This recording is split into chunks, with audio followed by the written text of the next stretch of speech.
Hola, Ah, bienvenidos a mi canal otra vez y hoy tengo de invitado especial al pastor Jimmy Fornino, que muchos de ustedes lo conocen y los que no lo conocen, entonces quédense para ver este video que va a estar súper interesante, ya que nos va a estar hablando acerca de su llamado a trabajar en Italia, a servir al Señor en Italia, y él nos va a contar cómo Dios trabajó su amén. corazón, su vida, la vida de la familia, cómo preparó todo este camino para él ahora estar trabajando en Italia. Entonces, Pastor Jimmy, bienvenido. Muchas gracias, Salude a Angeli. a la audiencia. Saludos a todos. Dios los bendiga. Qué Amén. bendición, qué oportunidad que no podemos desperdiciar, ¿no? De compartir Sí. una parte de la vida de uno con personas que se preocupan por el destino eterno de los que no conocen al Señor y que quieren que esa libertad que Cristo le ha dado también llegue a otros. Eh, Ajá, entonces nos quieres contar acerca de... bueno, sí.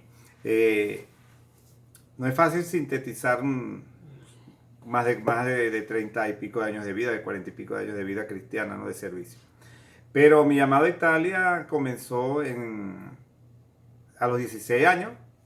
Mi papá era italiano, de la parte sur, de un pueblito que se llama Sassano, cerca de Nápoles, de Salerno también, de estas dos ciudades.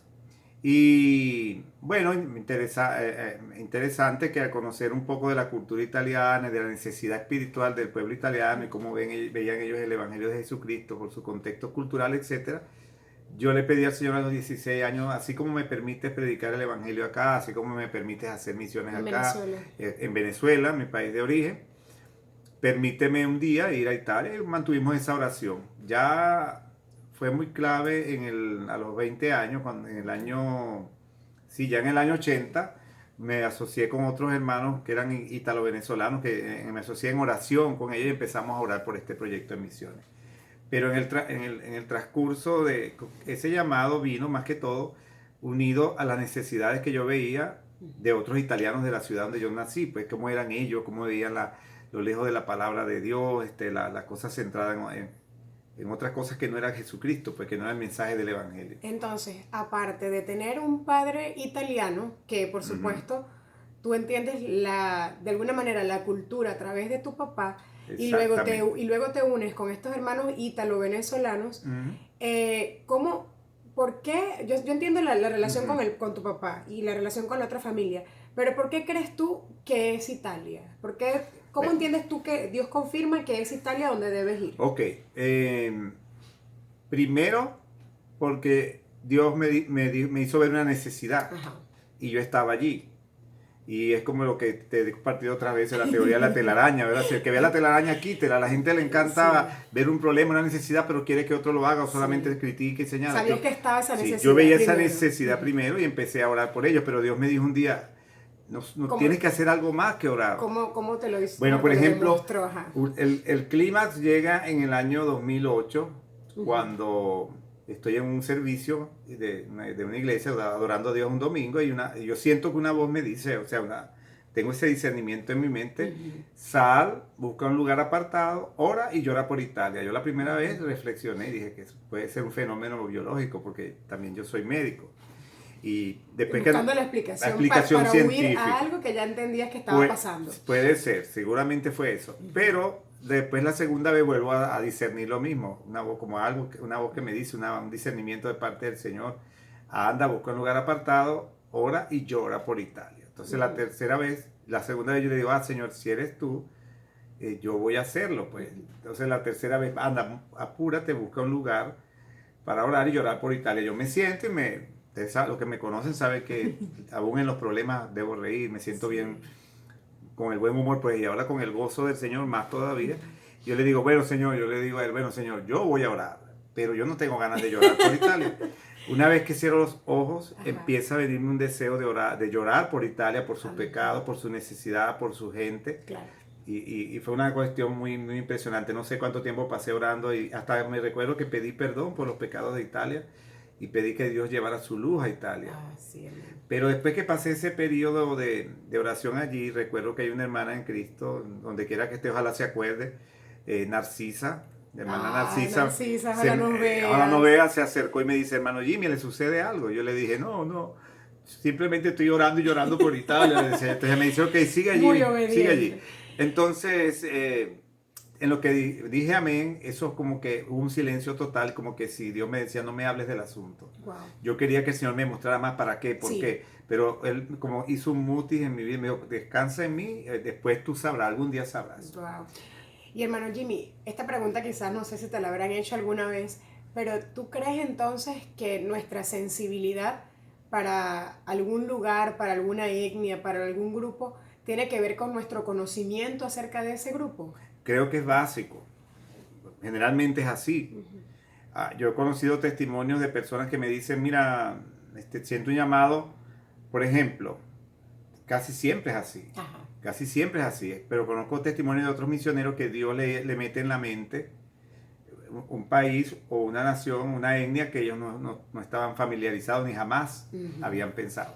Recientemente, hace 8 días, se comunica conmigo un hermano que quiero mucho, un siervo del Señor, mucho más joven que yo, que está en otro país latinoamericano sirviendo al Señor, y me dice, me hizo muchas preguntas sobre la evangelización en Europa, las condiciones de evangelizar en Europa, la experiencia mía en Italia, etc. Me dice, a la final, me dice, yo no sé por qué, él no tiene nada que ver con Italia, porque yo lo conozco desde que era un carricito y no tiene nada que ver con Italia. Pero él dice que ha sentido un peso, un deseo de orar, una preocupación de orar y de prepararse para ir de misionero en el tiempo debido a Italia. Entonces, este es un caso. Yo creo que porque aunque en nuestros corazones no estén las naciones están en el corazón de Dios. Eso es lo importante. Ajá, entonces él lo pone. Lo pone, y ahí es cuando decimos que lo importante es que usted que me está oyendo, si usted tiene el llamado del Señor, adopte, y no ha adoptado un pueblo, adopte un pueblo. Ajá. Y adóptelo. ¿Qué significa adoptar un pueblo? Adoptar un pueblo es tomar un pueblo que tiene una necesidad de Jesucristo y orar por él. Inicialmente orar, enamorarse de ese pueblo, conocer su cultura, sus valores. ¿Qué antecedentes hay de predicación del Evangelio? ¿Cuál es la situación actual del cristianismo, de la predicación de la palabra en esa nación? Ahora que dices acerca de la necesidad de ese pueblo, pero ¿por qué Italia? Otra vez vuelvo al principio, ¿verdad? ¿Por qué Italia si se supone que Italia es donde nació el cristianismo, de donde se exportó el cristianismo, lo que conocemos comúnmente como el cristianismo, que no incluye a los protestantes, sino que incluye a otros grupos?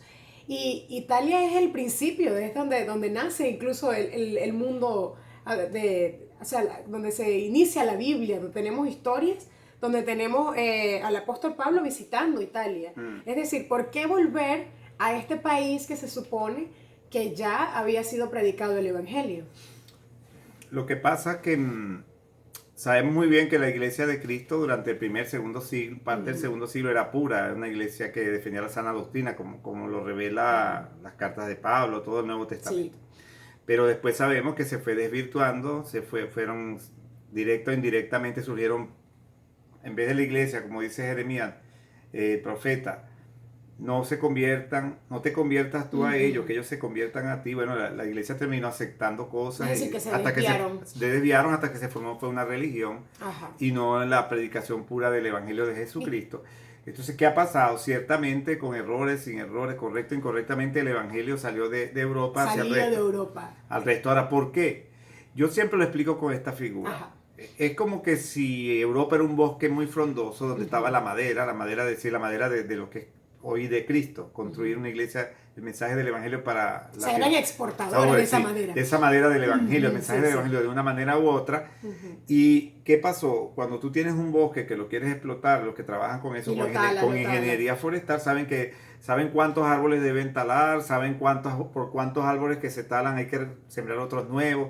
¿Y qué pasó en Italia, en Europa? Se secularizó, no hubo esa renovación de la iglesia, de la fe, del poder de la iglesia, se perdió todo y hoy en muchas partes yo lo veo como un bosque deforestado y hay un error, la gente depende cómo tú llamas una nación alcanzada, no está alcanzada porque ya el Evangelio en algún momento lo oyeron. Sí. Entonces quiere decir que si un cristiano misionero evangélico viajó a un país musulmán porque estaba de turista, el hecho de que él llegó allí, ya eso está alcanzado porque un cristiano pisó esa tierra, no significa eso.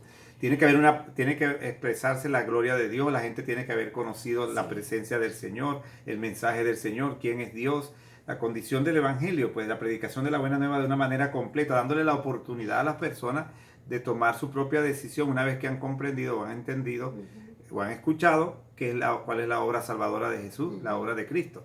Con su muerte, su muerte vicaria, ¿verdad? Su muerte sustituta, su sepultura y su resurrección y vive para siempre. Sí, sí. Ese es el mensaje completo del Evangelio. Que ahora, salió en algún momento de Europa. Ahora, ¿qué pasa? Tenemos que volver a reforestar, a llevar el Evangelio a este continente que ahora está tan apartado. La cuna que está ahogando los principios y valores, que está ahogando la fe, que está volviendo el mundo materialista. El concepto del postmodernismo, el concepto del postcristianismo, ya Dios está muerto, y todo eso en buena parte viene de Europa. Pues, qué Europa. Lástima. Entonces, ¿tú crees que se necesitan más obreros para ir a Europa? Por supuesto. Yo creo que esa simultaneidad de la cual habla Hechos 1:8, me seré testigo en Jerusalén, en Judea, Samaria, y hasta lo último de la tierra, los tiempos verbales del griego que se usan allí hablan de simultaneidad, o sea, de hacerlo simultáneo, al mismo tiempo. Entonces pienso que ciertamente todos queremos que el Señor venga pronto. La palabra de Dios dice que no sabremos ni la hora ni el momento, pero nuestro deber es hacer nuestro trabajo. Y Dios se encargará de las sazones, de los tiempos. Incluyendo Europa. Entonces tenemos que, sin dejar de ir al mundo no alcanzado, que nunca ha conocido un cristiano. Por ejemplo, yo he visto un microcosmos de mundos no alcanzados dentro de Italia. Yo he ido a pueblos en Italia que me dicen, yo quiero conocerte, no porque quiero dejar mi religión o buscar otra fe, sino que nunca hemos conocido a un cristiano evangélico aquí en mi casa o en este lugar. Y los que me escuchan que ese mismo fenómeno sucede en muchos países de Europa. Y pensar que Europa es tan cercano a nosotros. Y pensarlo. Y a Italia, muchos descienden de los italianos y no lo sabíamos. No sabíamos que era esta la condición de necesidad que tenía Europa. Entonces, espero que con el testimonio del pastor Jimmy podamos haber aprendido más acerca de las misiones en Europa, de las misiones en Italia, y que puedan ustedes mismos descubrir su llamado. No sabemos qué llamado tienen, pero algún llamado que todos tenemos es a evangelizar, a discipular. Saludos. Amén. En el próximo video estaremos hablando acerca de cuáles fueron los pasos para poder llegar hasta Europa. Entonces, lo esperan.